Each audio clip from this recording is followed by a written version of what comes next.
Columbus Blue Jackets drafted right from 2000 to 2010. From 2000 to 2010, the Columbus Blue Jackets were one of the worst run franchises in the NHL. The reason why they were such a bad franchise was because they were a poorly drafted team. This is what I would have done if I were drafting for the Blue Jackets. In the 2000 NHL draft, instead of selecting Rostislav Klesla number 4, they should have selected Niklas Kronwall. At 69, instead of selecting Ben Knopp, they should have selected Henrik Lundqvist. Instead of selecting Pascal Leclaire 8th overall in the 2001 draft, they should have selected Hamhuis. With the 38th pick, they should have selected Pominville over Jackman. Patrick Sharp should have been selected with the 85th pick over Ryan Johansen. In the 2002 draft, they would still select Rick Nash 1st overall. At pick 41, they select Duncan over Joakim Lindstrom.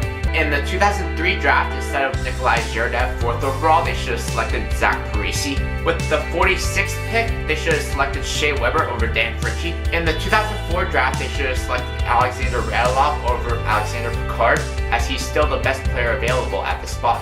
At pick 59, they should have selected Krejci over Wharton. With the 6th pick in the 2005 draft, they should have selected Anze and Kopitar over Gilbert, Brule. Derek Brassard and Steve Mason are still selected in the 2006 draft. In the 2007 draft, they would keep Jacob Voracek as their original pick.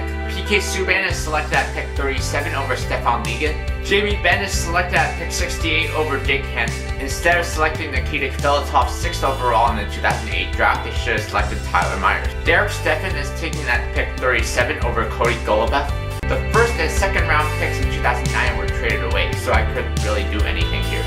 In the 2010 draft, we keep Ryan Johansen. Ryan Spooner is selected at pick 34 over Dalton Smith. Rick Nash, Derek Brassard, Steve Mason, and Ryan Johansen are still going to be selected because they are still the best players available at the time of the draft. Due to salary cap restrictions, there will be some trades that need to be made. Rick Nash is traded to the Ottawa Senators for Nick Foligno, Zach Smith, Matt Cullen, and a first round pick in 2011 used to select Picard Raquel.